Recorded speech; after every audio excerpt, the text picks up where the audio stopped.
This podcast is brought to you by Udemy, a leading destination for learning and teaching online. Need to learn professional skills for your career? Join millions of people learning the latest skills in business and tech on Udemy. With our Black Friday and Cyber Monday sales, now's the smartest time to shop with courses as low as $9.99. Visit udemy.com and shop now. Sale ends Monday, November 28th.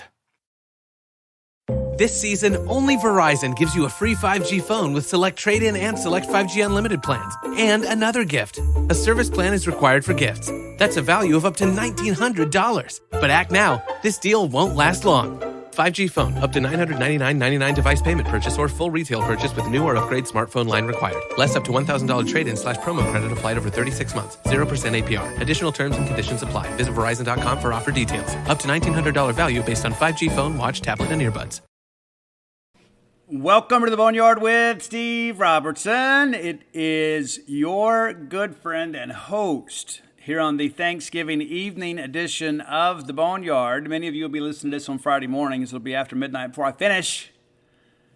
But I could not wait to share my exuberance for recapturing the golden egg. Yes, I called it, but that's not the point. Here's the deal. It's big. Anytime we beat Ole Miss in anything from college football to tiddlywinks to Chinese checkers, it's a big, big deal. And there were many people this year, some within the media, some within our own fan base, that Ole Miss is leaving us behind. And lo and behold, not only did we beat them, we finished the year with the same record and beat them in the SEC standings to finish third in the SEC West. How about them apples, right? We talked about how important it was to get the egg back this year. It's the beginning of the year. I said, you know what? If we go 8-4 and get the egg back, it's a good year. You win the bowl game, got a chance to end the year on a 3-game winning streak. Now, a few disclaimers. We did not play well. We did not play well. Defensively, we played outstanding. Offensively, it was difficult to watch for much of the game. I submit to you, Will Rogers, as much as I love the guy, probably the worst game by a winning Egg Bowl Bulldog quarterback of all time. Of all time. He did make some big plays for us, but he didn't have a good game at all. Not going to sit here and say, hey, all's well that ends well. He didn't play well. One of his worst games in the uniform. And in the second half, the conditions may have had something to do with it. But, man, it's like the kid played so tight. And I love that guy, man. I do. But we're going to call it as we see it. Will didn't play well. But despite that, we're able to do it. It's a team game. Defense was outstanding. Special teams, outstanding. Talked about that in the show earlier this week. That could play a factor. I thought the Bulldog punters had their best game of the year. The night we absolutely had to have it.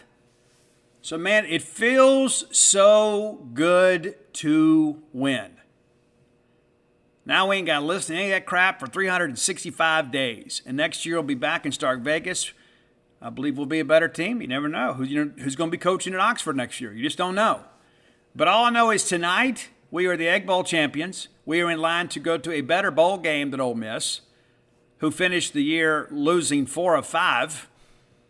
Pretty close to what I projected at the beginning of the year. I think most of us said that was a front-loaded schedule.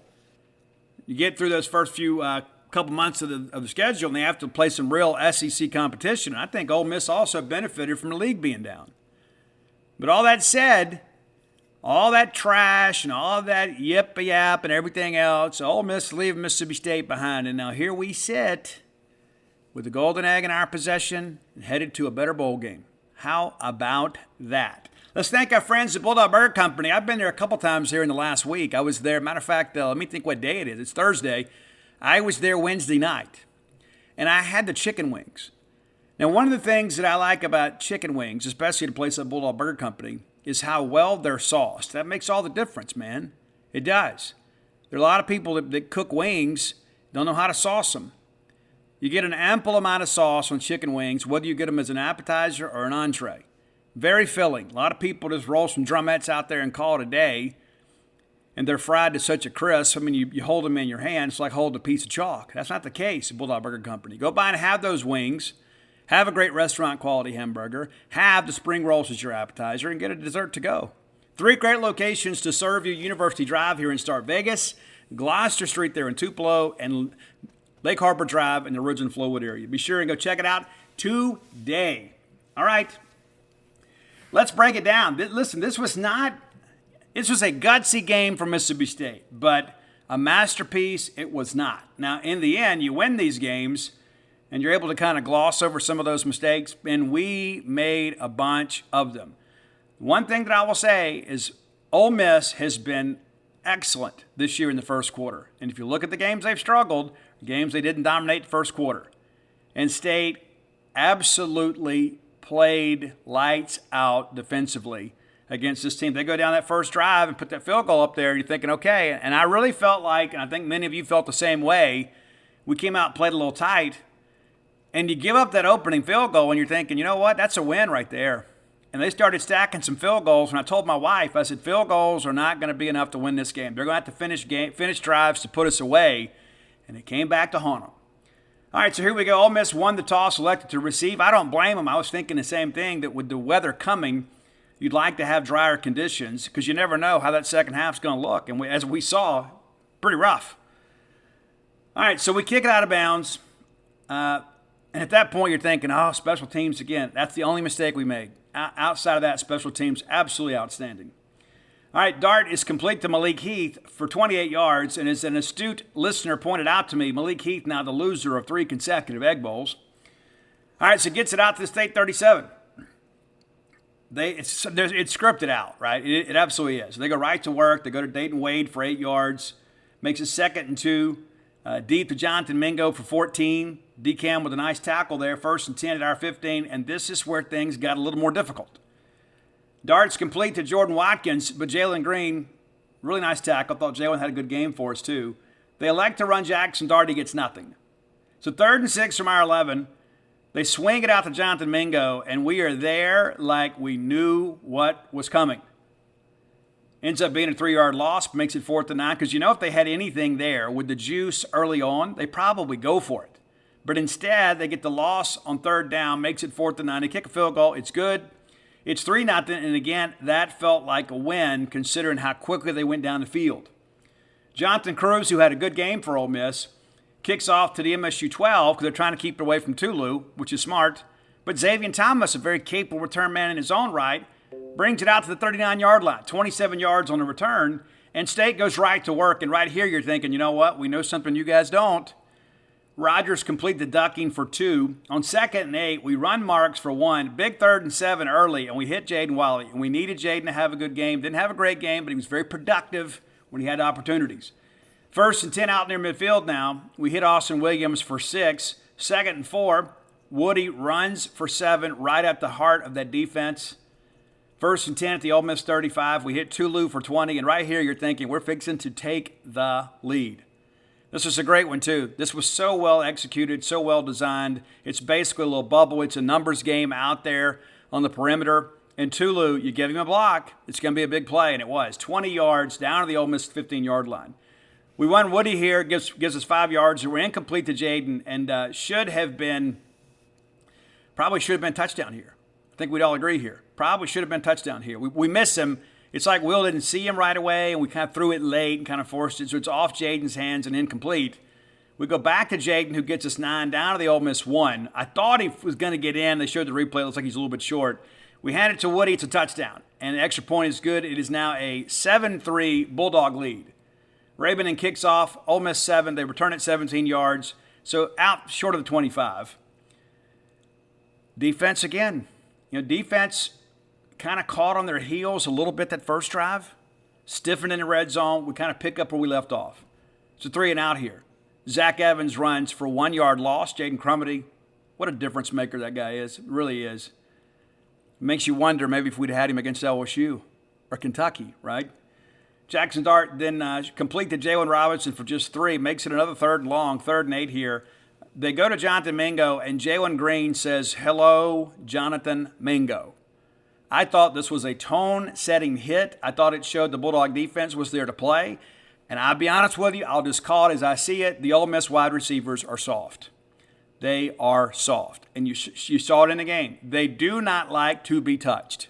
Malik Heath included. They don't like to be touched. They want to get out there in space and tuck it and go and kind of dive at people's feet, run out of bounds. They're soft. And I thought Jalen Green punched John Domingo in the mouth right here and kind of let him know it's going to be a ball game. There were a couple big plays later. John Domingo heard footsteps and dropped the football. A couple big drops. So good punt here from Frazier Mason, 50 yards to the State 24. And this is where the offensive malaise kind of kicks in for State and kind of hangs around for a quarter. You know, we're midway through the first quarter, and it seems like it took us forever to get going again. 3 and out here for State. Dylan Johnson runs for 2. We're incomplete to Ra-Ra. And then Will Rogers is sacked, and Will rolled right into the pressure. That was, if you step up there, you're going to have a receiver uncover. But instead, it's a 12-yard loss. Makes it 4th and 20. And then George Geropoulos?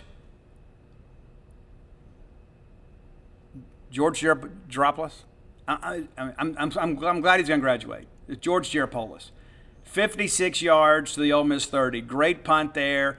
The guy tries to grab it to prevent an even longer punt, and it's a loss of 3 yards on the return. So, again, we had to get a big punt there. We did. So, great job, George. All right, 1st and 10. Ole Miss puts a drive together here. 1st and 10 from our 27.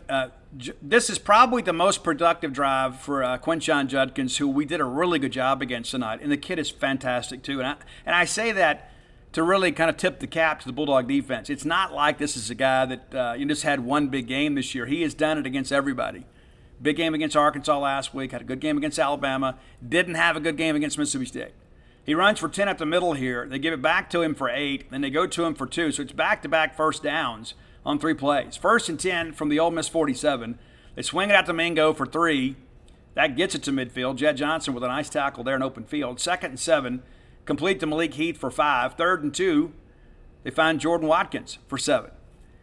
1st and 10 to the MSU 38. Judkins runs for a loss of 2 yards on the play. There's a bunch more of that coming. 2nd and 12.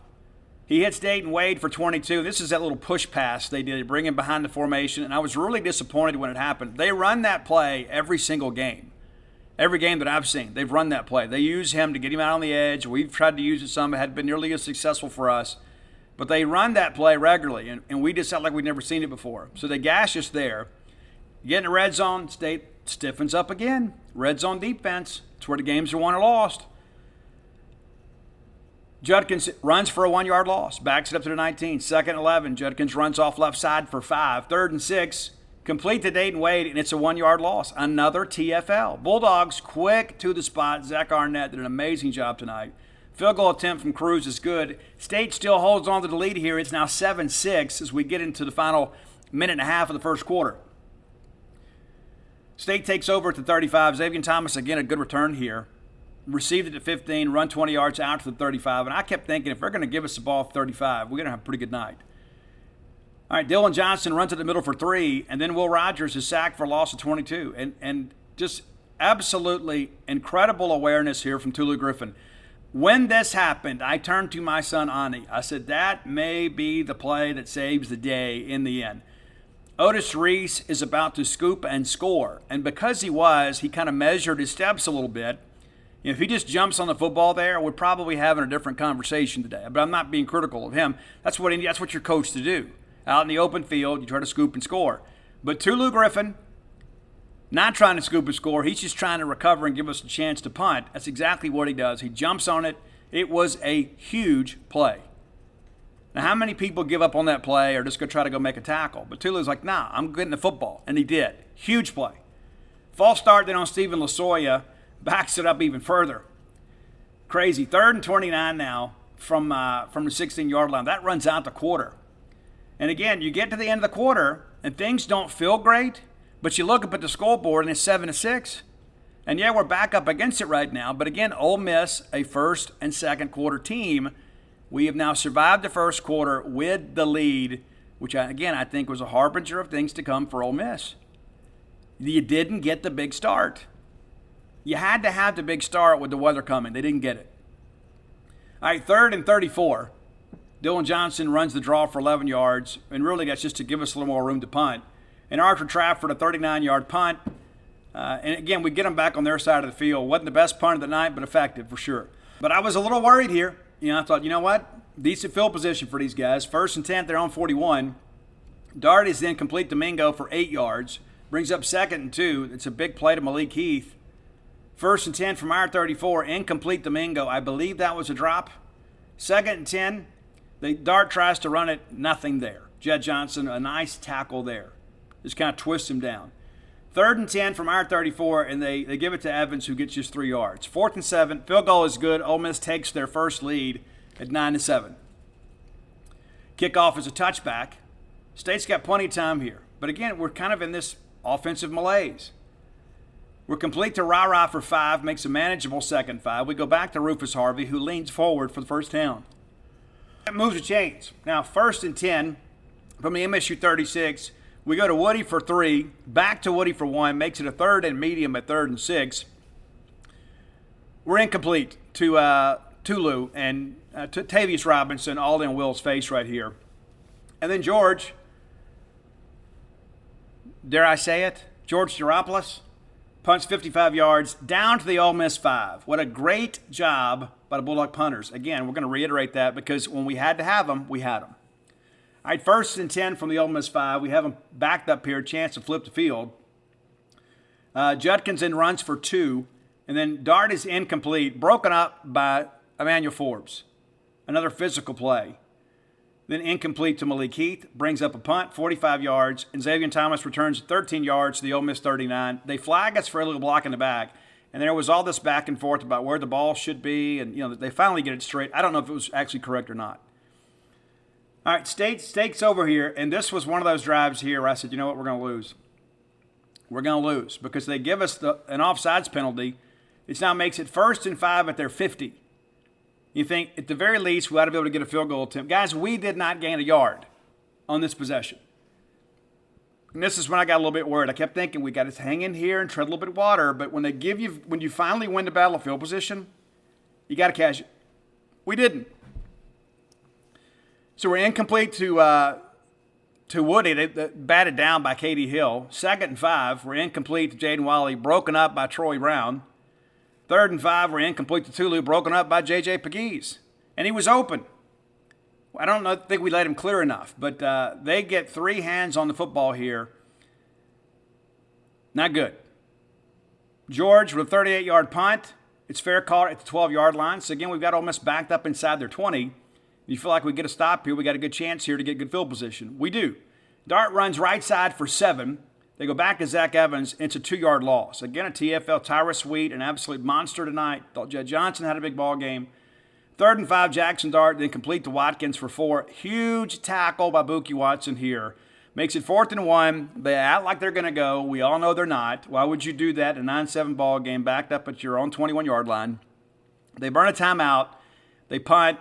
Fair caught at the State 41. So, again, we're in pretty good shape here.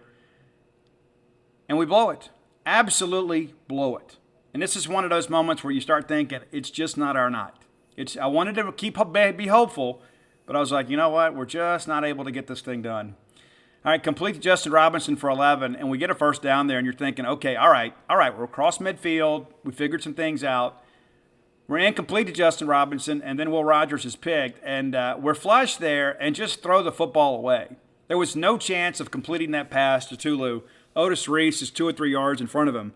There was zero chance of us completing that pass, and Will blew it. He did. Simple as that. I can't say it any better. Will tell you the same. You got to throw that ball away. It's just 2nd down. You don't have to force that. Just throw it away. Trying to do a little bit too much there. They take over at their own 36, put together a decent drive here. Jackson Dart complete to Jordan Watkins for 4. They run Judkins left side for 3. Then it's complete to Judkins for 4. Now it's a 1st and 10. That was a big 3rd and 3 there. Chance for us to get off the field, couldn't do it. All right, 1st and 10. Dart then runs up the middle for 9, which brought up a very, very easy. I don't even think it was a full yard. They get to Judkins, who moves the chains. 1st and 10. It's complete to Mingo, out in space, of course. 1st and 10 at the State 26. Dart runs right side for 3. 2nd and 7. It's incomplete to Wade, but Cam Young, Randy Charlton, all in his face there, really forced an errant throw. 3rd and 7. Judkins runs off right side for 17, and I hope this kid transfers. This kid is really, really good. Sets up a 1st and goal situation. Judkins runs at the middle for a yard, runs off right side for a yard, And the Bulldogs just standing tall here and say, you know what, we're not gonna yield. Pass is then complete to Jordan Watkins, and DCAM with a great tackle and open field makes it 4th and 1 from the MSU 1. They end up taking time out there. You knew they were going to go for it, and you don't blame them. A little bit of a trick play here. They line up Pegues as basically an H-back, a former tight end. They roll right. He's wide open there. You got us. We're all pinching there looking for the halfback dive, and we've been so successful, actually, especially on those middle runs.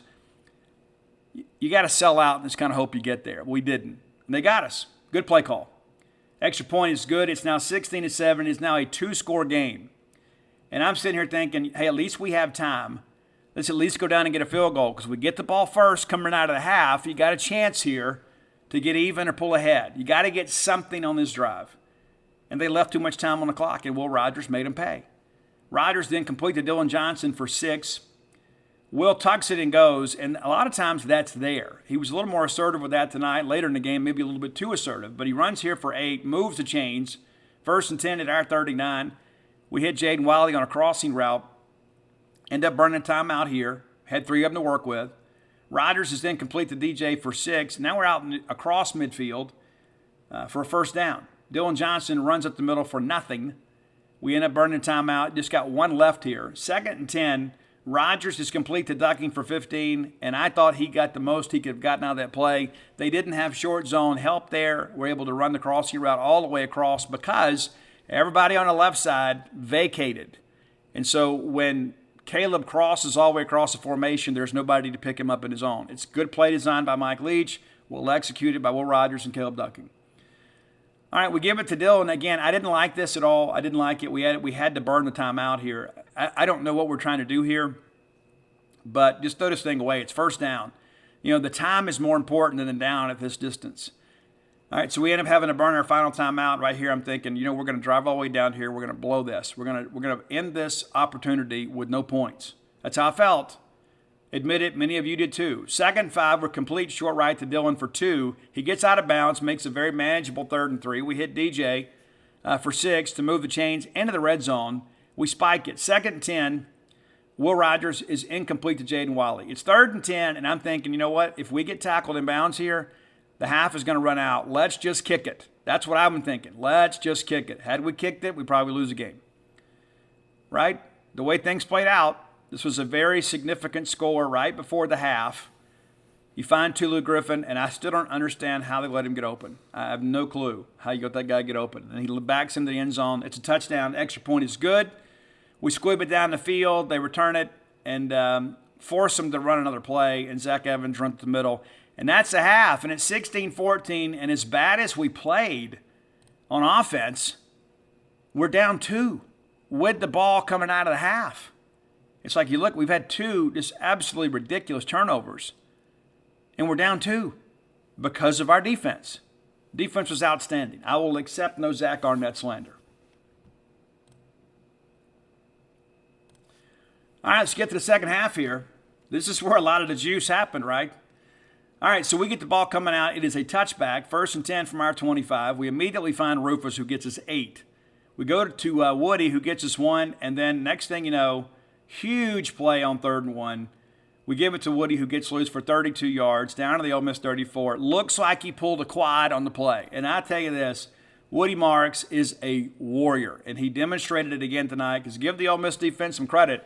They hit with bad intentions. They're a very physical group.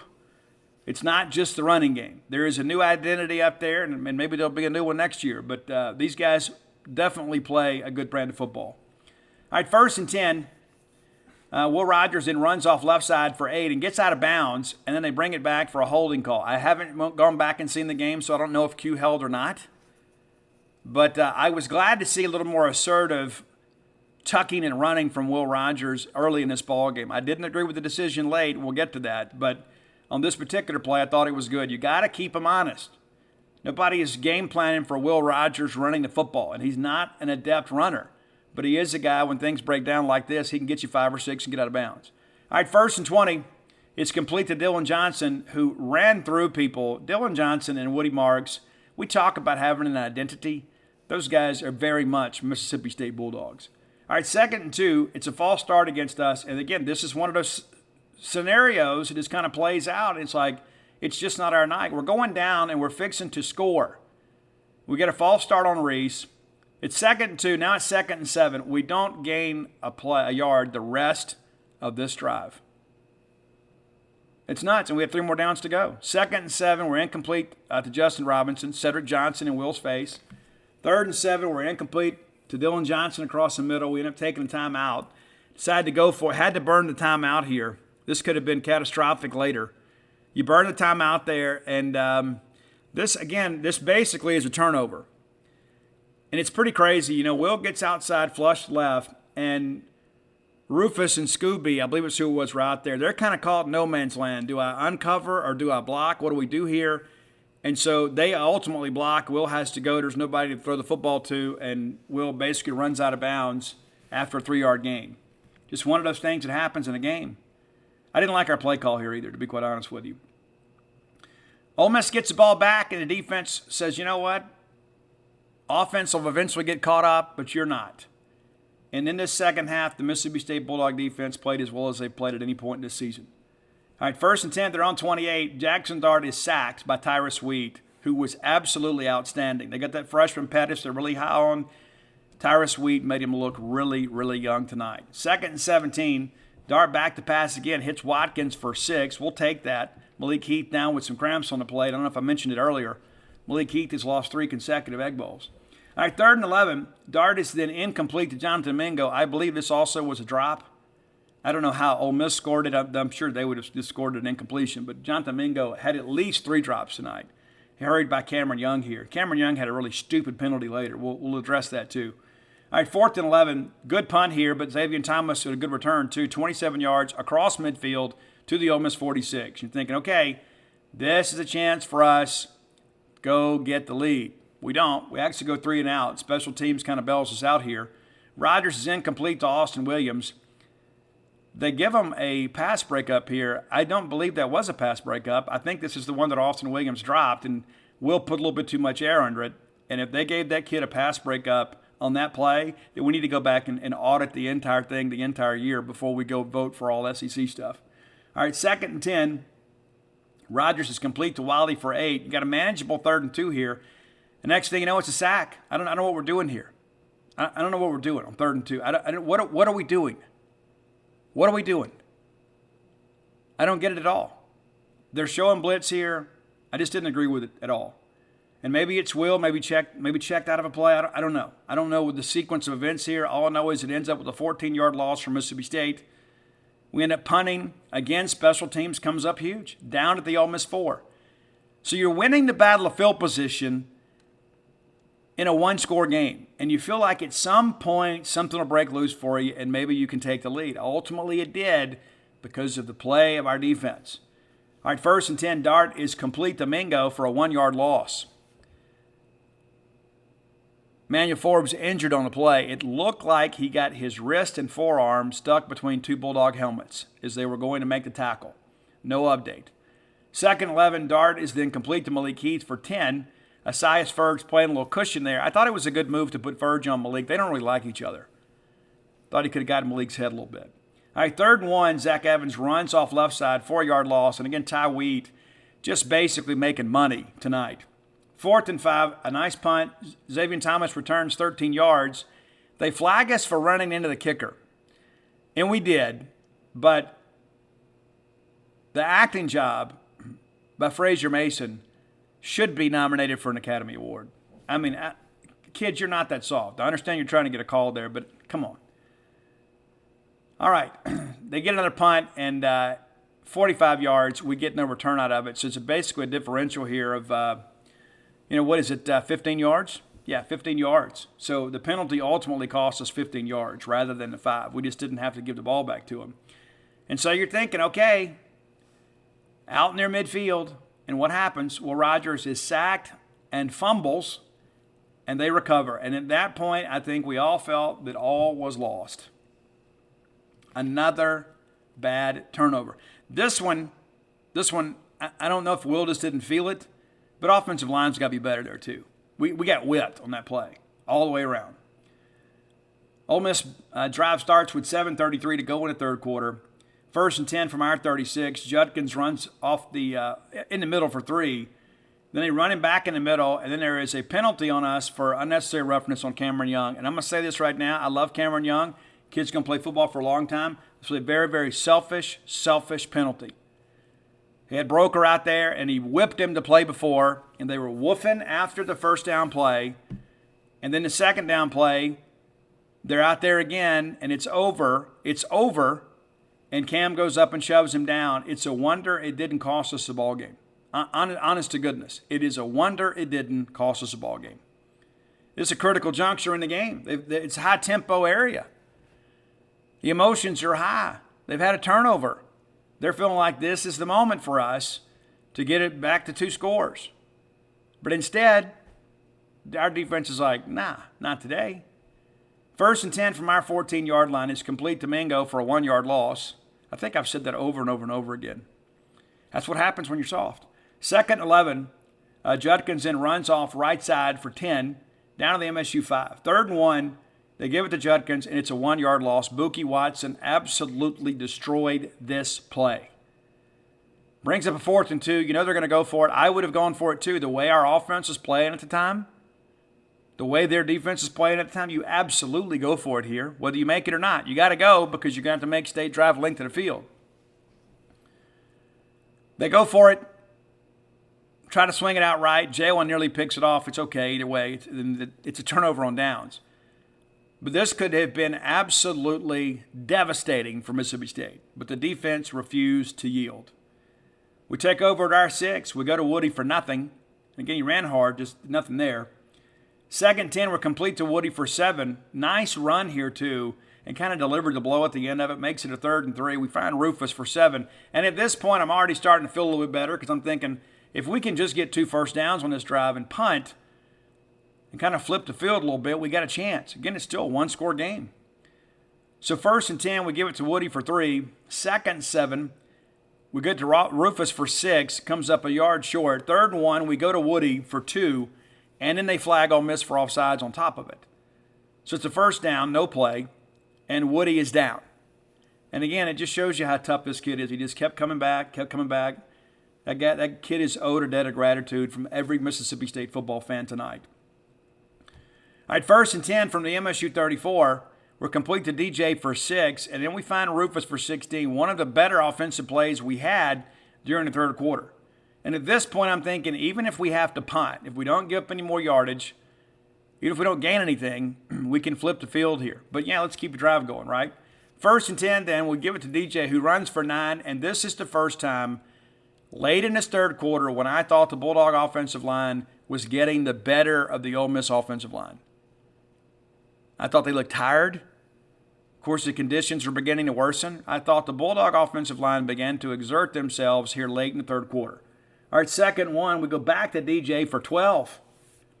Then DJ up the middle for 4. Now we're in the red zone. That runs out the third quarter. Feeling pretty good about life right now. I'm thinking if we ever get the lead, I feel like we can hold it. The drive continues, 2nd and 6 from their 19. We hit DJ for 3, a 3-yard loss, Makes it 3rd and 9. We have to burn another timeout here. We can't get a play in. That's got to get fixed. You want to hear me gripe about coaching? That's one of them. Well, there have been too many times this year, and I don't know who it's on. We're not getting a play in time. We're having to burn a timeout to avoid a delay of the game. That can't happen.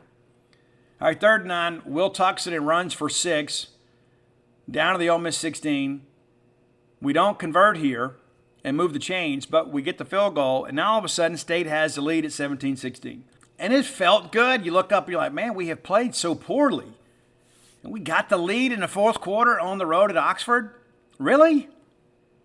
Really? Well, Raven comes through with a big touchback too. And that's a tougher thing than people realize. Both kickers, both Cruz and Raven, late in this ball game having a kickoff with wet turf, a wet football, and still managing to get that ball in the end zone. It says a lot about their talent. Bulldog defense still, I think Zach Arnett now kind of figured some things out. And it showed. All right, 1st and 10 here. They go Quinshon Judkins, complete to him across the middle. This was the Wildcat series, right? Yeah. And then they end up getting a false start there and backs him up. 2nd and 8. Dart's back in the ball game, and he's sacked for a 14-yard loss. Buki Watson, again, just being a burr in the Rebel saddle. Makes it 3rd and 22. Dart decides to run, and it's a 4-yard loss. Randy Charlton all in his face. It's credited as a run, a TFL rather than a sack, because it was a design. I don't know if it was a design run play. I don't think it was on 3rd and 22, but it was an attempt to run. So I believe that scored correctly. A 46-yard punt now from Frazier Mason. Fair caught at the 45, and you think, okay, let's go put this thing away right here.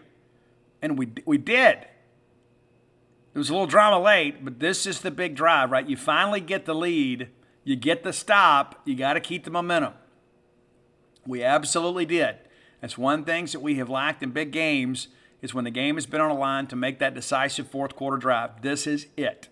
1st and 10, Marks runs up the middle for 3. And again, that Bulldog offensive line was whipping the Rebel defensive front late in this ball game. 2nd and 7, we go back to Woody, who runs for 9. We're complete then across the middle to Jaden Wiley for 8. Makes it a 2nd and 2. We go back to Woody for 1, back to Woody for 9.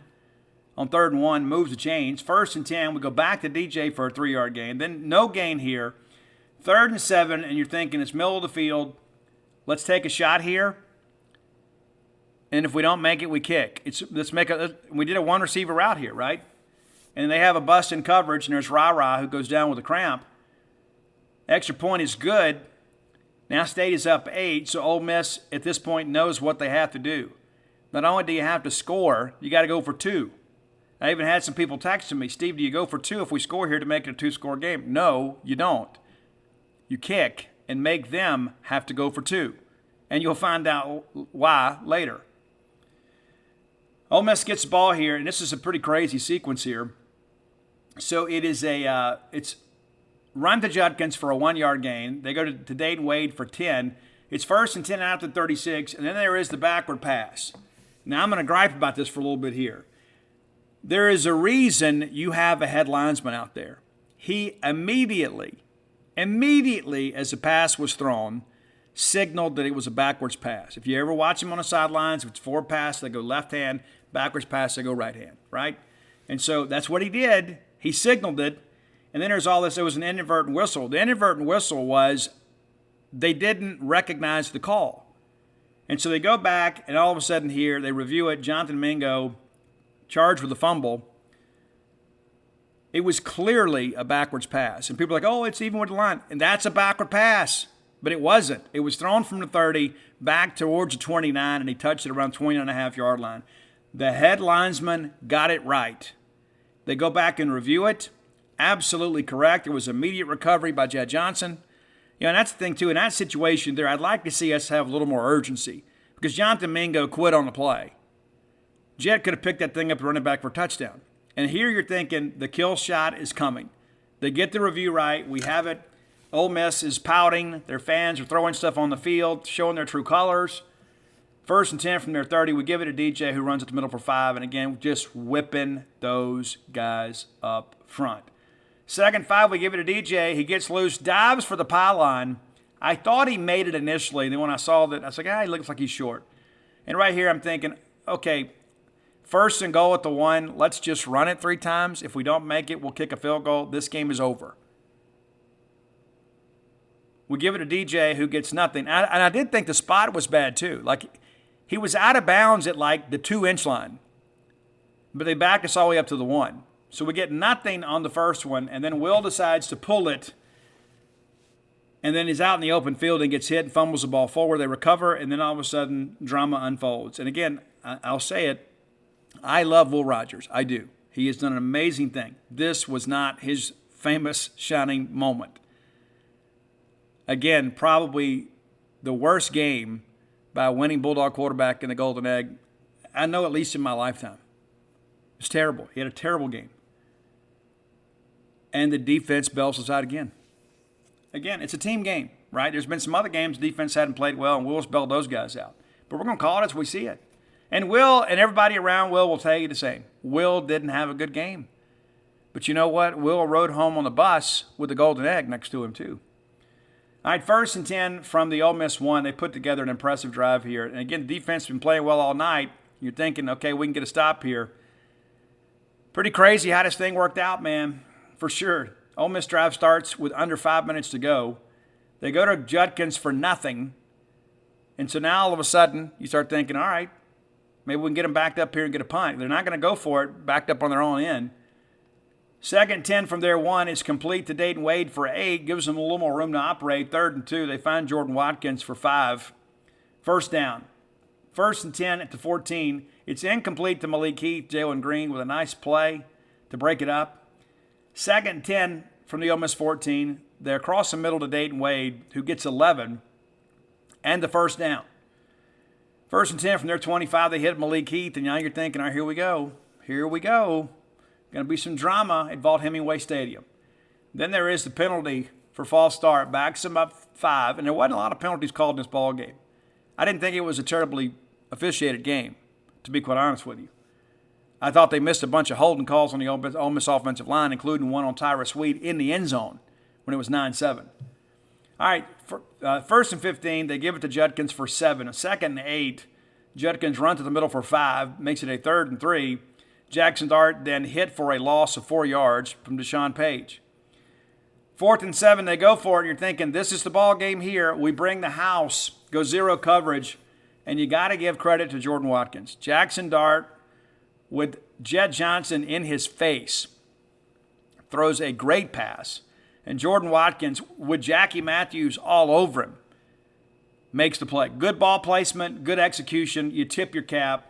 Great, great effort there from Ole Miss to keep their drive alive. You know, if Jed's able to get over that cut block a little cleaner, it's a sack.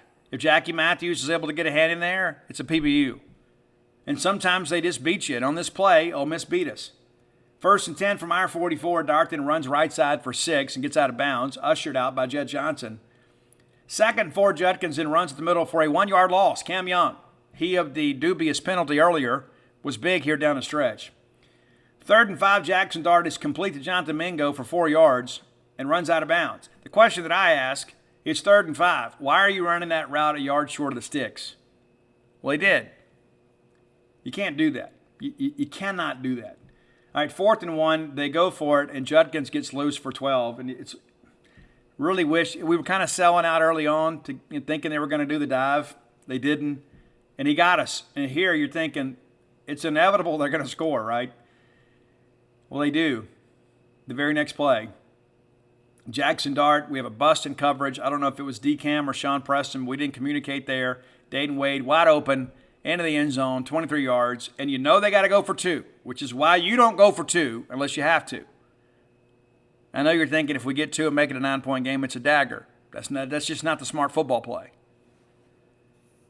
They have to go for 2 here. And I got a few things I want to say about this. You know, of course, they called timeout, saw how we lined up, called timeout again.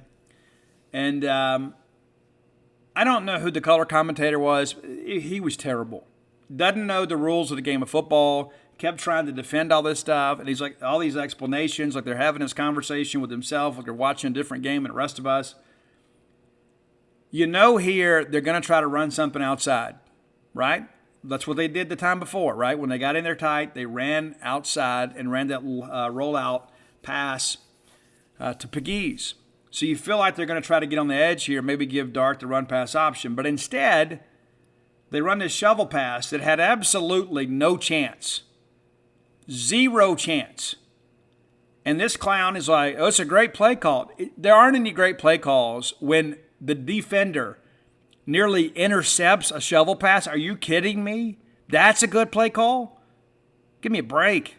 Randy Charlton doesn't fall for the eye candy, recognizes what's happening, knifes inside, bats it down, and writes his name in Egg Bowl lore for all of history. The transfer from University of Central Florida comes in, makes the play to save the game for Mississippi State. And at that point, we all knew it wasn't over, right? Right? We wanted it to be over. We're like, oh, we still got to fill this kick, and it's wet, it's sloppy, and the ball's slimy, and I don't know what's going to happen here. I don't know what's going to happen. That's how we all felt, right? But instead, rather than wait for it to go 10 yards, As soon as we get a chance to jump on it, we do. We cover it. And from there, we kneel it out, and we are Egg Bowl champions. And I thought we managed the clock pretty well to make sure that we didn't have to give the ball back to them. There's no excuse for that anyway. I mean, you got to manage it well. But we had to kneel down 3 times, and I can only begin to imagine Will Rogers, a guy that loves this university, as poorly as he played, I'm sure that last kneel down felt awfully special to him. And again, that's part of it. It's a team game. There are going to be some games when your star players don't play up to their potential, and this is one of them. All right, let's get inside the numbers here. The most important number is 24-22. That'll be on a T-shirt coming your way very, very soon. In the second half, again, we talked about how Ole Miss is a front-running team. Call of Duty Modern Warfare is here, and so is Mountain Dew. Roger that. Now you can unlock in-game rewards like only Dew can. Wait, what rewards? A Dew Operator Skin. Man, I love operator skins. Dual double XP, and even Call of Duty points. You're kidding me. Double XP and Call of Duty points? This is incredible. I can't believe it. Soldier, get a hold of yourself. Oh, roger that. Look for specially marked packaging and visit mtndewgaming.com for details and restrictions. Open to U.S. residents 17 plus. Call of Duty points available on 12 and 24 packs and free 20 and 23. This season, only Verizon gives you a free 5G phone with select trade-in and select 5G unlimited plans. And another gift. A service plan is required for gifts. That's a value of up to $1,900. But act now. This deal won't last long. 5G phone, up to $999.99 device payment purchase or full retail purchase with new or upgrade smartphone line required. Less up to $1,000 trade-in/promo credit applied over 36 months. 0% APR. Additional terms and conditions apply. Visit Verizon.com for offer details. Up to $1,900 value based on 5G phone, watch, tablet, and earbuds. Peloton's best offer of the season is here. Get up to $300 off accessories when you purchase a Peloton bike, Bike Plus, or Tread. Choose from a variety of accessories like our cycling shoes, a heart rate monitor, non-slip grip dumbbells, and more. If you've been looking for a sign to join Peloton, this offer gives you everything you need to get going. This limited time offer ends November 28th. Visit onepeloton.com to learn more. All access membership separate. Offer starts November 14th and ends November 28th. Cannot be combined with other offers. See additional terms at onepeloton.com. That they need the big start. Because to be honest with you, I don't think they do a good job adjusting in the second half. Everybody's like, oh, they had to make these adjustments. Go look at the second half scoring. One of the worst second half scoring teams in the Southeastern Conference. And State outscores them in the second half 10-6. So it's like, again, what we talked about. You got to survive the first quarter and be within striking distance at halftime, and you can get them. And that's exactly what happened. The script never changed. Ever. All right, inside the numbers here. I get excited about this, man. All right, team numbers first. State with 20 first downs, Ole Miss with just 19. Believe it or not, State with 7 rushing first downs, Ole Miss with just 5. And the reverse was true on passing. Ole Miss with 13 passing first downs, State with 12, both with a penalty. State runs for 97 yards net. Ole Miss runs for 78. If I had told you that we would hold Ole Miss under 100 yards, you'd say, you mean Judkins? No, the entire team. The entire team, 78 yards. You talk about a good effort from Zach Arnett, put some respect on the man's name. And again, on passing, it's reverse. Will Rogers throws for 239, Jackson Dart for 257. And they had basically the same number of attempts. Rogers threw 40 times, Dart threw 39, including that shovel pass that was nearly picked. We always talk about average yards of attempt. Will was 6. Dart was 6.5 or 6.6. Average depth of completion, Will Rogers better, 8.9, Dart 8.3. So a lot of anomalies in the numbers today. Total offense, State with 336. Ole Miss with 335. What, they have 700 yards of offense last week? Remember that? And everybody was so worried about that. We run 77 plays, they run 78. It's pretty crazy how even all of it was. I mean, it's reflective in the final score. State averaged 47.2 yards a punt, 3 inside the 20, 2 for 50-plus yards. And great job for George and Archer, because I've been on them when they've done poorly. So we're going to credit them for when they played tonight, and we had to have every single yard. Nuts, man. All right, kickoffs. Pretty good here, 56.4. We did a pretty good job returning all this stuff and kind of covering things up. But time of possession, State 32.22, and some of that's the final 2 minutes, right? Third down conversion, State was 8 of 16. It felt much worse than that. Ole Miss, 4 of 17. Third down conversion defense, red zone defense, those win you football games. and we won in every opportunity. Red zone chances, both of us were 3 of 4. The difference is that Ole Miss had to settle for field goals, and State really didn't. Pretty crazy. Pretty crazy. State with 2 sacks, 21 yards. Ole Miss 4 for 54. We made all the PATs, and against special teams, outstanding. Outstanding, and that has been such a burr in the saddle all year long. All right, let's get inside the individual numbers here. Woody Marks, 14 carries for 76 yards. I can only begin to imagine if he'd been healthy on a dry track, right? Dylan Johnson, 12 for 73. And then Will Rogers, because of those sacks, 8 for a negative 37. So the running backs themselves run for, 150 yards. Judkins, as good as he is, 91 yards. 22 carries for 91 yards. And if I told you beginning of the year that's what would it be, or beginning of the week, you'd say great. Zach Evans, 5 carries for 0 yards. Jackson Dart, 10 carries for negative 4 yards. Jonathan Mingo, 2 carries, including the lateral, the backwards pass, -9. So there's a team 78 yards. What an amazing job by the Bulldog defense. Dylan Johnson with 8 catches tonight to lead the team at 46. Jaden Wiley 5 for 43. Rufus 5 for 43. Tulu with 2 for 39, including the touchdown. Ra 2 for 27 and a touchdown. Caleb Ducking 2 for 17. Justin Robinson just a 1 for 11. And Woody 1 for 7. Austin Williams 1 for 6. Jonathan Mingo had, let's see here, what did he have? Well, let me look here. Johnny Mingo, what'd you have? Yeah, 7 for 40. 7 for 40, and a couple of them were impactful earlier. That was a key part of this ball game, was being able to control Heat and Malik Heath. Both of them had some big plays early, but not so much. I mean, you look at it and you think, you know what, these guys are great. And they're good players. They are. But they didn't show it tonight. They were just decent. All right, looking at defensive numbers for State, and you know with the running team here, we're going to rack up a ton of tackles. DCAM leads the team. He's tied with Nate Watson and Jet Johnson with 10. 10 tackles. Emmanuel Forbes had 9. We talked about that on the genespage.com message boards this week. Could State defend the edges against that Ole Miss running game that likes to get wide? And when you have 19 tackles between your starting 2 corners, yes, you have defended the edges. Colin Duncan with 8. I thought Colin had a really good ball game. Jalen Green with 6. Ty Wheat with 6. Very impactful. It seemed like he was an emotional leader tonight. Jackie Matthews 4. Deshaun Page, who came in and played really well in reserve, with 4. And Randy Charlton with 3. Jaden Cromartie with 3. If we can go a little bit deeper than that, we won't. TFLs, this is one of those things you look at here. I think the number that I saw was 15.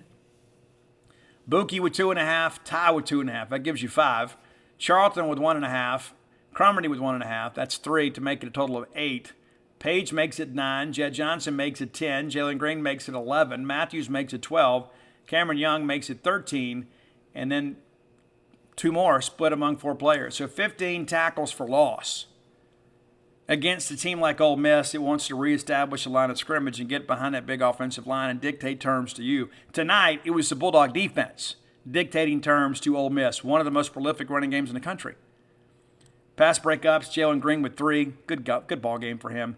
Quarterback hurries, I don't think these are properly credited. I think it's one of those ridiculous stats that's kept different somewhere else. Cam Young credited with 2. Ty Wheat with 1. Randy with 1. Ty that had more than that. But yeah, it's good. I mean, it's like you look all the way through it, it's been an even ball game, and it's pretty crazy to think about. And I talked about this on this show, and yeah, I'm going to gloat a little bit. I am, because I was right. I told you guys about a month ago, don't be surprised if State and Ole Miss have the same record at the end of the year. And some of you have even tweeted at me and texted me about that. Yes, because I think Ole Miss was fool's gold this year. And they're a good team. They're not an elite team. I like the run game. I like how physical they are on defense. I don't think they're a team that's going to beat you down the field. I don't think this wide receiver core is nearly as good as they've been hyped to be. And there's no depth in the wide receiver core whatsoever. And so, yeah, when you're beating up on Central Arkansas and Troy and a Georgia Tech team that's ready to make a coaching change, yeah, you look great. But what do you do in the SEC? And you end up the year losing 4 of the last 5? And then you want to go out here and raise all this money for NIL, make all these commitments, not paid, just commitments. You're like, oh, we're a big-time program. Guys, you're a top 10 team. It's kind of like those basketball teams in the league that they run through the non-conference schedule and beat everybody up, and it's like, hey, we're going to be great, and they get an SEC play, and they end up like 500. Ole Miss, a good team, not elite, and in the end ends up behind Mississippi State in the standings yet again. Again, Junior Ray, again. I haven't done the numbers on it in a long time, but more times than not, I think in the last dozen to 15 years, State has finished ahead of Ole Miss in the standings. Again. Now, won't matter next year because the SEC media is going to be like, well, there's this and there's that, Nobody does their homework. So you take all that, that's what we picked, 6th in the West this year? 6th. We finished 3rd. And there are a lot of our own fans, too. Hated on our own team. Hated on our coaches. Hated on our quarterback. Can we be better? Absolutely. And Will Rogers will tell you the same. And Will Rogers is our quarterback. And yeah, Will probably needs to be pushed next year. Does that mean you bring in a transfer? I don't think you give scholarship a guy, but I think, yeah, you bring in somebody and you bring in some competition.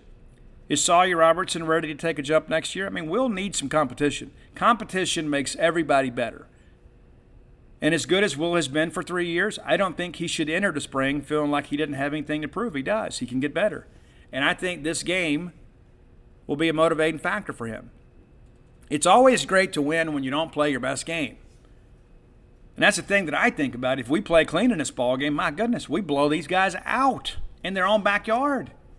Have you forgotten the numbers? I mean, honestly, you start looking at these turnovers and stuff, and these turnovers in the blindside block, again, there's so many things that happen, and you lose the turnover battle as bad as we did, and you still win the game. It's insanity. And it couldn't happen to a better bunch. It's crazy. We gave them the football in advantageous field position over and over and over again, and our defense stood tall and won the football game. So Mississippi State, the Egg Bowl champions, and now if you can get a little help from Clemson, maybe them taking care of South Carolina, and you need Tennessee to beat Vanderbilt, could be headed to Orlando for the Citrus Bowl. How about that? Did you see that coming a month ago? I remember we first started talking about it on the show that, hey, if things fall just right, the way some teams are beating each other up, we got a chance to get in the Florida Bowl game. We got a chance to be in the Florida Bowl game that's not included in New Year's Six for the first time in school history. How amazing would that be? All right, time for today's Top 10 list, and it is a special one to me. How about that? It's a special one. Brought to you by our friend Blair Chandler at closewithblair.com. C-L-O-S-E with Blair, B-L-A-I-R.com. Blair is a mortgage professional. This is a guy too. Listen, here's the deal. You're looking to get a loan closed. You're looking to buy a home. Go with a winner. Go with Blair Chandler. This is a guy that's seen it all and done it all. And that's the focus right now, right? Is getting people into their homes before Christmas. Wouldn't it be great to enjoy a Christmas in your brand new home with your family? How amazing would that be? Blair can make that dream a reality. Give them a call or text today at 601-500-2344. Again, 601-500-2344. I have seen Blair close loans in less than 10 days. Yeah, you got your stuff together and he can help you get it together, help you get pre-qualified. You go and buy a house, boom. We go from selecting the house, making the down payment, to the closing table. Blair Chandler, closewithblair.com. All right. You may not know this to look at me, but I married a really, really grand gal. Dana is her name, and I love her with everything that I have. And so I have missed her terribly the last couple of weeks. She is working out in New Mexico. Matter of fact, I'm leaving tomorrow to go be with her for a while. And I'm really excited about that. I've considered leaving right now. I mean, honestly, if she wasn't working tomorrow night, I would already be on the road. But I'm enjoying my time with you guys here. But I am going to do this top 10 list dedicated to her. And these are some songs that have been important in our relationship together, right? Songs that many of them came out while we were dating. Songs that mean an awful lot to both of us. All right, number 10 is the Papa Roach song Gravity.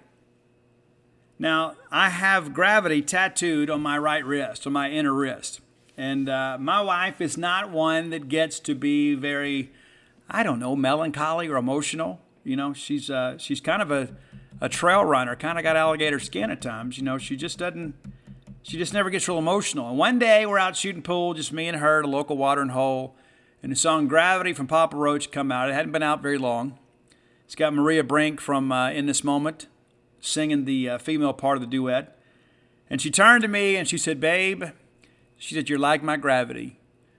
Whenever I get ready to float away, you always keep me grounded." The very next day, I went out and got Gravity tattooed on my wrist for that moment because it meant so much to me. And then eventually she got the same tattoo on her ankle. So it's kind of like, you know, where I would hold her to keep her from floating away. So Gravity from Papa Roach, number 10 on your top 10 list today. Number 9, we're going to stick with Papa Roach. Years ago, we had a little bit of a rough patch. And my wife has said from the very beginning, when we first started dating, she said, breaking up will never be an option for us. Whatever happens, we'll work through it. And we were having a tough time, and the song No Matter What from Papa Roach came out. And it meant a lot to me, so I shared it with her, and it became kind of anthemic for us. So anytime something came up, I'd say, no matter what, no matter what, no matter what, we're going to stay together. And we have. Hadn't always been easy. I can promise you that. Number 8. This actually came out before we started dating, but I met my wife at an AA meeting, believe it or not. It's true. And I'm still clean and sober, and I don't think she's an alcoholic, to be quite honest with you, but it's the great track, She Talks to Angels. Number 8, because she never mentions addiction in certain company.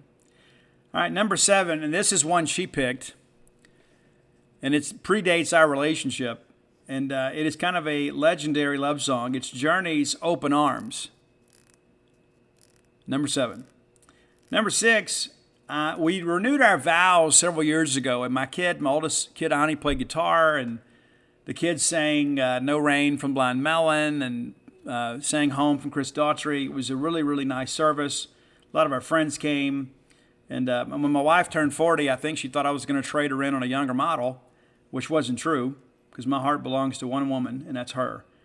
But I did a video called The Story of Us, and took all these pictures when we were dating and our kids, like the ultrasounds and things like that, and I set it to music to the Firehouse classic, I Live My Life for You. Firehouse always good for a great power ballad, aren't they? All right, number 5, one of the songs my wife thinks is one of the greatest love songs of all time. It's Wonderful Tonight by Eric Clapton. Number 5, Eric Clapton's Wonderful Tonight. And I think there's one of those things, too, that when you've been with somebody for a long time, sometimes you kind of get caught going through the motions. And how many times does your wife or your significant other, come downstairs for a dinner date or something like that, and you look at them and you think, wow. That happens to me regularly. My wife is a trail runner, as I told you guys, and she's a nurse, and so she doesn't always get dolled up. But when she does, she just about always takes my breath away. Number 4, the song, this is one that my wife thinks is the greatest love song of all time. And I was not a big fan of this song initially. It's an old classic love song. And she said, I think this is the best love song of all time. And because of the fact it talks about kind of being in recovery, it kind of applied to us. But it's the Climax Blues Band's great song, I Love You, covered by Tesla. They do an amazing rendition of it. But we're going to go with the original. Climax Blues Band's I Love You. Number 3, that day we did the renewal service, your good friend and host grabbed the mic too. And I sang a Tesla standard that has always been very important to us. Matter of fact, I listened to it here a few days ago. It's What You Give from Tesla. It ain't the life you choose, but the life you live. I love that song. I've met Jeff Keith. I've told him what that means to me and my wife. And it's always important, too. I meet a lot of rock stars. I don't say that to name drop or anything, but it is very important to me to be able to tell these individuals, thank you, that your work is valuable to other people. Number 2, and this is true, and this came out when we were both in high school, but, we started dating. I kind of kicked it up again. It's Bon Jovi's Born to Be My Baby, because I don't call her by her name. It has been baby for 30 years now. Baby, what are you doing? Baby, what do you want to eat? Baby, you ready to go to bed? Baby, you want to go out this weekend? That's just me. It's the pet name for me. I always call her baby because she was born to be my baby. Number 1. So right after we first started dating, we saw each other like every day. Like, we went on our first date, and we were together, like, every day for, like, 2 weeks. And she needed to go home to Natchez and see her family. And I wanted to go so bad. And I remember we were in Hattiesburg, and she's like, hey, I got to go to Natchez. And I said, I want to go with you. I don't want to break our streak. She goes, you already want to meet my parents? I said, I do. I want to go meet your parents. I know where this is going. I said, the sooner the better. And so we went to Natchez, and her sister's car, she had an audio system in there. It was kind of like a big thing back in the day. And so we were riding around, and her dad used to work at International Paper at the IP mill. And so we went through the car wash at the IP mill. Like, she was just showing me around Natchez. I'd never had a tour of Natchez, Mississippi. And right when we get ready to go through the car wash, I happen to have Firehouse's Hold Your Fire album with me, which is absolutely fabulous. A lot of people prefer the first album. I have all the Firehouse albums, I'll admit it. It's a guilty pleasure of mine. But my favorite album is Hold Your Fire. And I told her, I said, when I hear this song, I always think about you. And I was nervous to put it in. Right? I was nervous to let us play it. You know, because you never know. It's like you think you know, but you don't know. And I played it, and it meant a lot to her. As a matter of fact, I sent it to her tonight because I'm leaving tomorrow to go to New Mexico. And I don't know how long I'll be out there, but I'm going to be working remotely from out there for a little while. Football season's over for a stretch. I'm going to go reconnect with my wife for a little while because I have been absolutely miserable without her. But it's the track When I Look Into Your Eyes. And it still rings true today. She absolutely blows me away. Even though we have been together, we got married May of 93, and I can remember all the dates too. I met her July 10th, 1992. Our first date was August 10th, 1992. I asked her to marry me at a surprise birthday party that I planned October 7th of 92. We were married in May of 93. So in less than a year's time, she went from being a complete stranger to being on my joint checking account. How about that? And sharing my last name. And it's been a lot more better than worse, man. It has. But it doesn't. Not every year is great when you stay together as long as we have. But again, we go back to that commitment we made. Breaking up is just not an option. And so I'm looking forward to that. It has been one of those things too. I hate to be one of those people that blame this, but it has really wrecked my mental health in many respects, being away from her for this long. And it's like I've told her I don't think I could ever be divorced. I mean, I absolutely couldn't. I know a lot of times like you think, oh, I'm so tired of all this. You know, it's also routine, and maybe you go through a midlife crisis or whatever. And I tell people if I'm having a midlife crisis, I'm going to live forever because this is who I've always been. I just didn't always have the hair to show it. But anyway, I'm looking forward to going out there being with her. And so I'll record Monday's show from Albuquerque, New Mexico. We did an Albuquerque, New Mexico show to preview the Arizona game. I'll be back out there with her, and we're going to go out and have some fun. We're going to go to Santa Fe, and you never know, I may go to Vegas. You never know. You never know what I'm going to do. I am a riddle wrapped inside an enigma. You just never know what I'm going to do. Might go up to Colorado and go see Doc Holliday's grave. I enjoy going to do that, paying respects to the old cowboys and musicians and people that I admire and respect.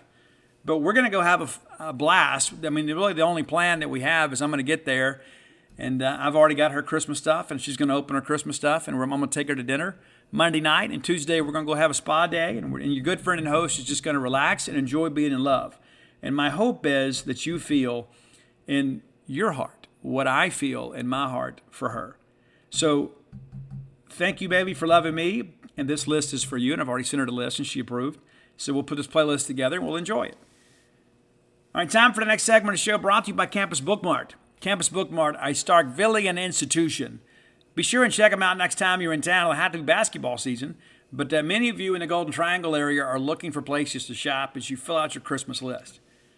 Go to Campus Bookmart. Go see their smiling faces if you can't make it to town. Visit them on the World Wide Web at campusbookmart.net, and by being a loyal Boneyard listener, we'll give you a phrase that pays. That is BSR, which stands for Beautiful Steve Robertson. And that'll get you free shipping on all orders over $50, over $75. Any order less than $75, absolutely incomplete. We had to change it. Shipping costs gone up. So any order less than $75, absolutely incomplete. Buy yourself something too. Don't just buy for everybody else. And I love the joy of giving. I tell you, especially my kids and my wife, man, nothing makes me happier than to be able to give them things. And I don't want anything. I want the smiles. I want the thank yous. You know, I want those moments where my kids say, Daddy, this was the best Christmas ever. That kind of stuff really matters to me. It really does. All right, let's take a look at the SEC weekend. And the weekend's already underway. It's rivalry week in the Southeastern Conference began Thanksgiving night as your Bulldogs defeat the Ole Miss Rebels 24-22. Pretty impressive, right? Wouldn't have mattered what it was.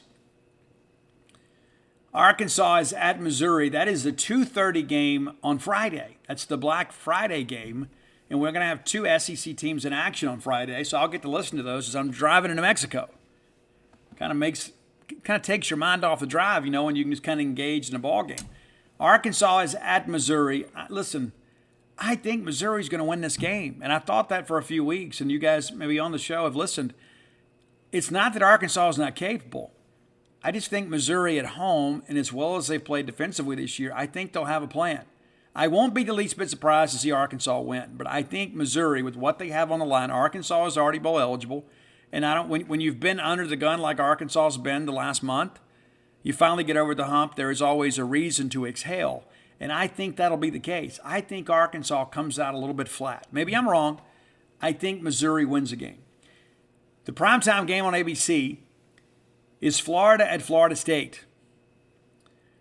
Now, Florida has had some good moments this year, and they've had some stinker moments too, like losing to Vanderbilt.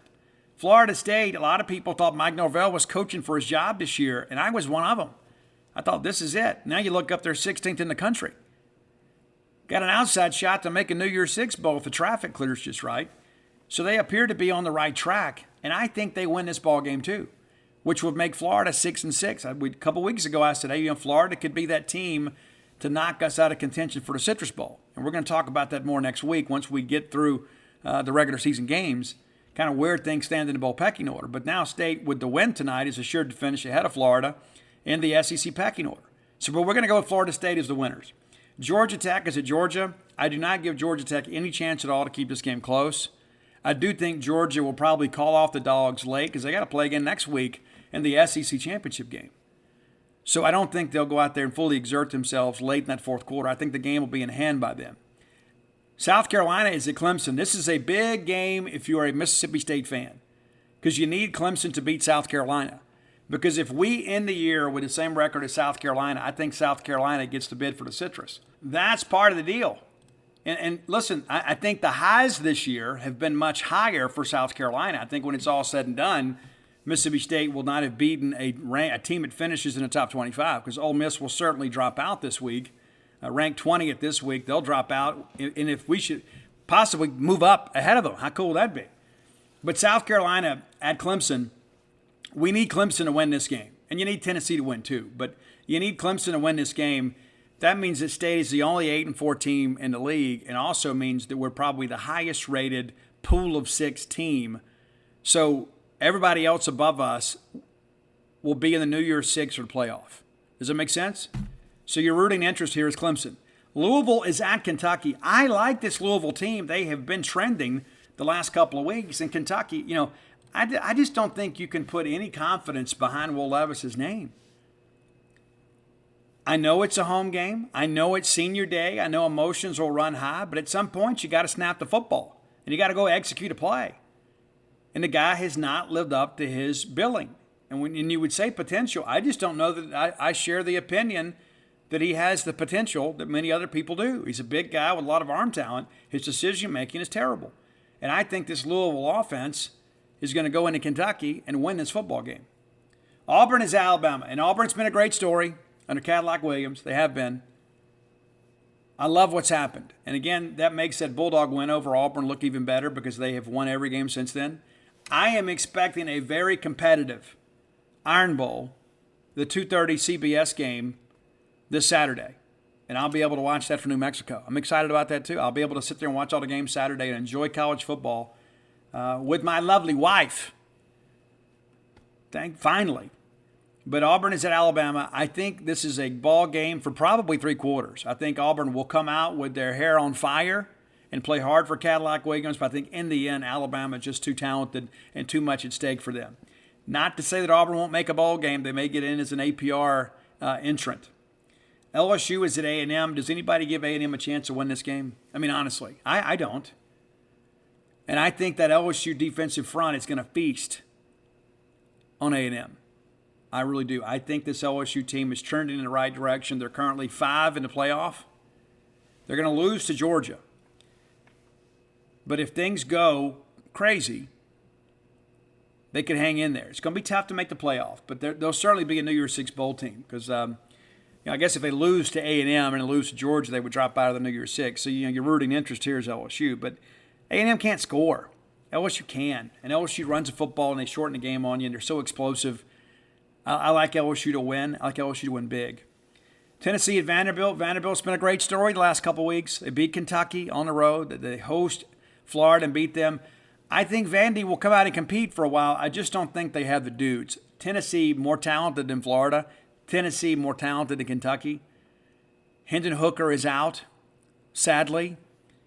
I think Milton and those guys are still good enough to go in here and get a W and probably cover that spread. So your winners this week: Mississippi State, Missouri, Florida State, Georgia, Clemson, Louisville, Alabama, LSU, and Tennessee. So visiting teams will probably have a pretty good weekend as far as the ranked teams go. I think all of the ranked road teams win, and I think all the ranked home teams win, with the exception of the University of Mississippi. And how fun is that to say? It's great. I love it. I absolutely love it. And you should too. And if you're listening to this show and you root for another team, you may not like it, but you're going to learn to live with it because Mississippi State's going to be a better team than Ole Miss next year too.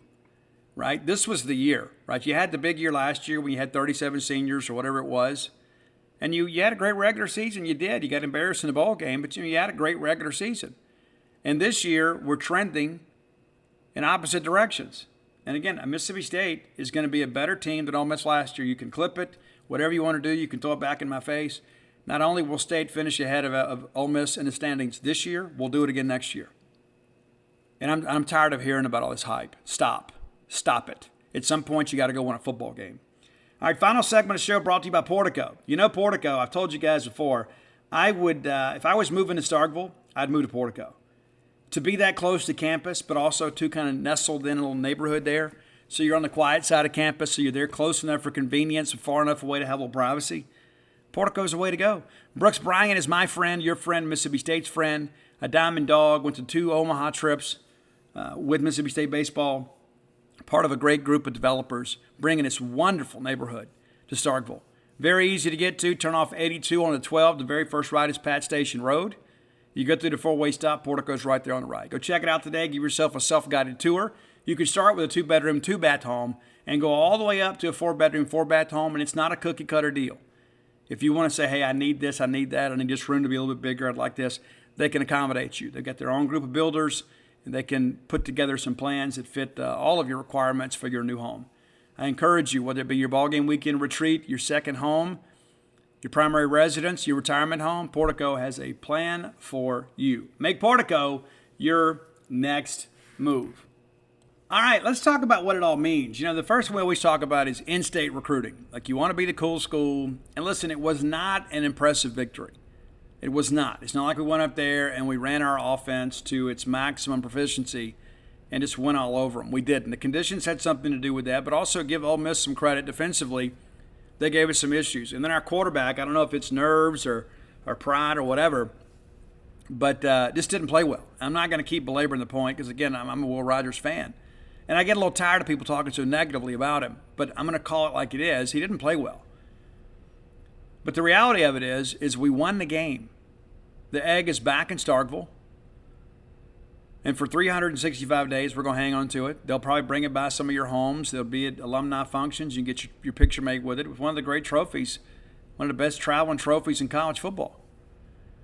And in Mississippi State, too, on a national audience, went on the road and beat a ranked opponent, a ranked Ole Miss team that was fighting to get to a New Year's Six bowl. And, of course, they get shelled last week.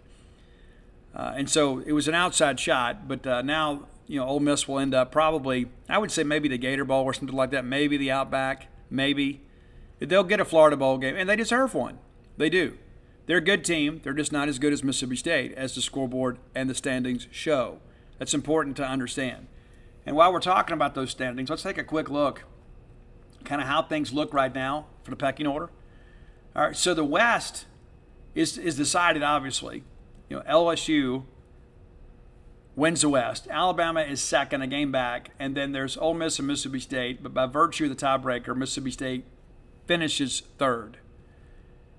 Arkansas could pull into a tie with Ole Miss and Mississippi State by winning tomorrow. But because Mississippi State beat Arkansas, again, State is your third-place finisher. Auburn, 2-5. We don't expect them to win tomorrow. That would make them 2-6. And then A&M, we don't expect them to beat LSU. So they're going to finish dead last. The only chance that A&M has to climb out of dead last is to win and then hope that Auburn loses. And then there would be a two-way tie for sixth. Right? All right, looking at the East, Georgia, of course, is 1. Tennessee is 5-2. Georgia's done playing conference games. Tennessee, win or lose, will be your second-place finisher. They could have a 10-win regular season, though. What a great season for Josh Heupel and them. South Carolina's 4-4, and they have a non-conference game tomorrow, so they cannot improve or worsen their standing. 7-4, and they have clinched third place in the SEC East. Kentucky done with conference games, of course. They finished 3-5. Florida done with conference games. They're 3-5. Missouri, of course, could move into a three-way tie with a win over Arkansas, as could Vanderbilt. Pretty crazy how it all works out. You know, you could have 4 teams that are 3-5. We don't expect that because we don't think Vandy can beat Tennessee. But a lot more parity in the East this year. And I give South Carolina a lot of credit for that. And then here, as of late, Vanderbilt. But again, we talked about being an 8-4 team. As it stands right now, there are only 4 teams in the Southeastern Conference with a better record than Mississippi State. Georgia at 11-0, Tennessee at 9-2, and LSU and Alabama at 9-2. So we're not going to catch any of those, but you're going to finish the year with the 5th best record in the 14-team league, the most difficult conference in all of college football, and your Bulldogs finish 5th. Now, I say that, it's important to understand. What are our expectations here? All right, we want to go compete for championships. We all talk about that. But the reality of it is the stars are going to have to kind of align for us. And Mike Leach is going to have, an offense and a quarterback that it may be transcendent, right? And maybe that's not Will Rogers. It's not to say he's not doing a good job, but maybe he's not the guy that gets us there. But he may be the guy that does enough to help us recruit the guy that gets us there. Maybe that's Chris Parson. Right? Maybe. We'll see how things progress. But the reality of it is all things considered, at the beginning of the year, if we just said, you know what, we're going to go 8-4, get the bowl back, get the egg back, end up in a Florida Bowl, possibly a Citrus, and finish with the 5th best record in the Southeastern Conference, you would take that all day long. Well, now that we have it, let's all take a deep breath, right? Win or lose the bowl game, this has been a successful season for Mike Leach. You went 7-5 last year. We took a solid step forward. And according to many, we had the most difficult schedule in America. Should we have beaten LSU? Yeah, we should have. We absolutely should have. And had we beaten them, you'd probably push Alabama, to Atlanta. But you could have beaten Kentucky. And I still contend to you Kentucky beat us that night. And if we have Jaden Crumedy, maybe it's a different day today. But injuries are part of the game. A lack of execution is part of the game. So am I happy? No. Am I pleased? Yes. I am pleased with the season. Now I want to go win the bowl game. You end up 9 wins, considering what we were up against. I think it says a lot about our coaching staff. I want to also thank our friend Matt Dudek, one of the staffers, wore a Starkville hoodie at the ball game tonight, and that picture's kind of making the rounds. They're smoking cigars in the locker room, and I want to thank Matt personally. I've done it by text, but I want to say it here too to give him credit for wearing the Starkville hoodie, and you can get yours at starkvilleins.com. But it's been a special night, and I got a FaceTime from the locker room. I didn't make the game. I told you guys I've had a difficult couple of weeks, and I spent the holiday with my family and watched the ball game with my kids, and it was great. It was great. If I couldn't be there, there's nowhere else I'd rather be than with them. And I wish my entire family could have been together, with my wife and everybody. And we text throughout the ball game, and she wanted to be here. But, duty calls, and that's something we got to figure out. But the reality of it is I'm happy tonight that we have the egg back in our possession. And it's not just because we beat Ole Miss. We beat a good Ole Miss team. They weren't great. They're a good team. They're a good team. And Lane Kiffin's a good coach. He really is. And a better coach than maybe I gave him credit for. And so, yeah, I'm not going to sit here and diminish the team and diminish the coaching staff just because we defeated them. That's what the rest of the SEC media is supposed to do. And there are a lot of people that are all over Lane Kiffin. And I said this other day about how tacky it was for him to complain about the facility. It's tacky, man. It is. And then he jumps out there and jumps all over John Sokoloff and basically blames John for them losing the game. It's unprofessional, man. It is. And while he is a good football coach, I don't know what kind of person he is. Not that he cares about my opinion, but the way that he has handled himself this week, I would think long and hard about that guy if I'm John Cohen. Long and hard. And I understand, yeah, it's about winning football games. There's a lot of people that can win games. But if I got a guy that's going to degrade our facilities at a media event and then get on Twitter and argue back and forth, and to give John Sokoloff credit, John did not respond that I saw. But then to go to the trouble of printing the thing out and breaking news, John Sokoloff. You want to talk about, we talked about last week how Arkansas beat a very distracted Ole Miss team, and then their coach goes and distracts them again this week. He could have very easily just come out and said he was staying. But business is business. I understand how life is done. But you don't go get on social media and attack people in the media the way that guy did. It was tacky. It was unprofessional. It's unbecoming. And I think the SEC office and Keith Carter should probably step in here and have a discussion with him. I mean, what can they do to him? The guy's a millionaire. But my point is, Lane Kiffin embarrassed himself this week. He let his team down this week, and Mississippi State took full advantage. So I know there are a lot of Ole Miss people that listen to this show, after we win because you want to be angry at me.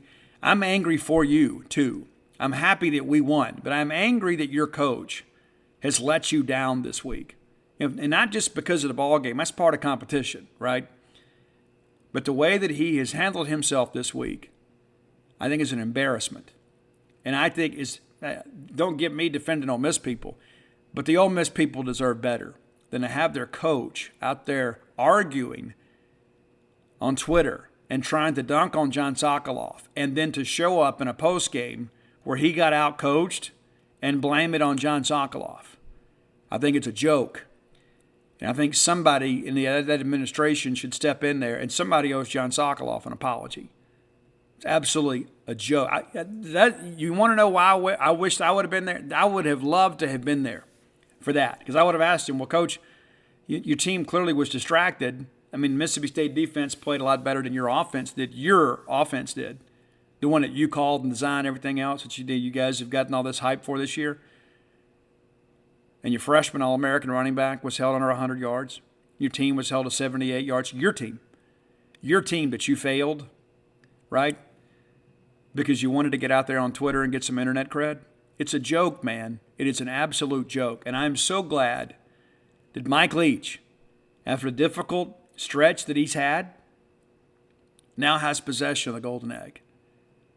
Mike Leach defeats Lane Kiffin tonight, and Mississippi State fans will go to bed happy. They'll go to work happy. And I suspect that happiness will last for at least another year. But I suspect next year that Mike Leach will be hoisting the Golden Egg Trophy again, because, as I said, Mississippi State will be a better football team than Ole Miss next year as well, no matter who coaches them. And quite frankly, I don't care where he goes. I don't care if he goes to Auburn or Jackson State or Bug Tussle Tech. Whoever hires him and is willing to pay him and let him act that way deserves whatever they get. All right, if you hadn't done so, go to dogpilethebook.com, and you can get all my sports books there. You can get Dogpile, you get Starkville, you get Alpha Dogs. You can get them signed and personalized. Still got plenty of time to get them for Christmas, but I would not delay. Again, Starkville and Alpha Dogs both selling really well. They will not be in print in 2023. So if you want them, get them now. Plenty of Dogpile, and we still got some inventory on Flim Flam, though it has sold really well this holiday season. And if you're looking for Bloomsville Oleander, you can find it at Amazon.com, BarnesNoble.com, BooksAndMegan.com, and, of course, Starkville's gear, now officially endorsed by Matt Dudek at StarkVillains.com. Listen, come join the party over at JeansPage.com. We love having you guys there with the Black Friday special, 75% off an annual subscription.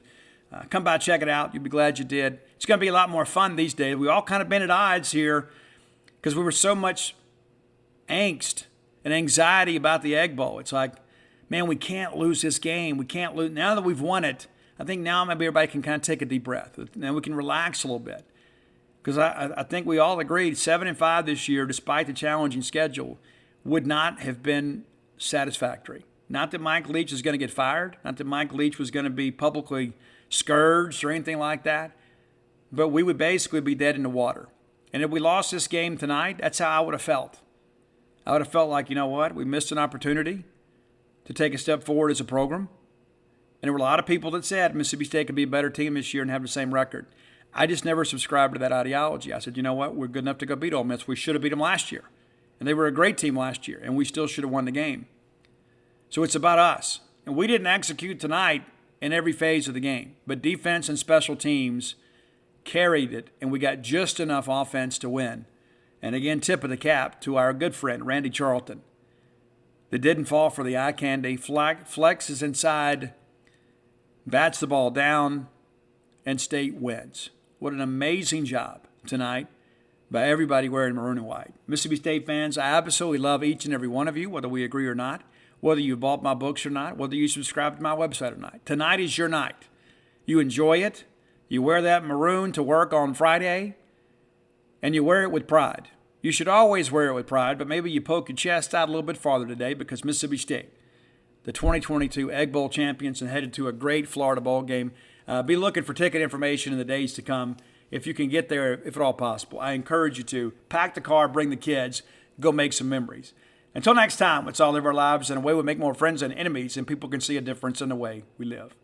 This season, only Verizon gives you a free 5G phone with select trade-in and select 5G unlimited plans. And another gift. A service plan is required for gifts. That's a value of up to $1,900. But act now. This deal won't last long.